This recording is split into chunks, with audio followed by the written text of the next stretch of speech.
A few simple steps make sure correct assembly of EQOfluids pipes and fittings. If you need to shorten the pipe, after the cutting, remember to use the internal chamfer to not leave some scraps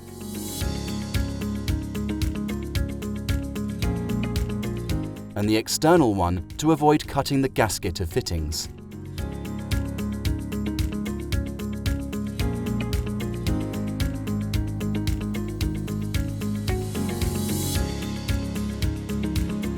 Making sure to mark the pipe so you will know when it is completely into the fitting.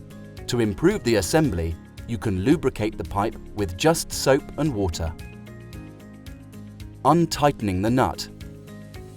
Make sure to check the horizontal axis of the fitting so not to compromise the correct functioning of the tightening ring. Complete the tightening of the nut using a key, but stop as soon as the pipe starts to turn, so the ring can do its job by scratching the pipe.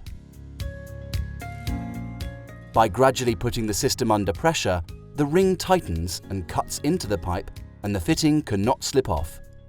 Follow all these steps and the system will be safe.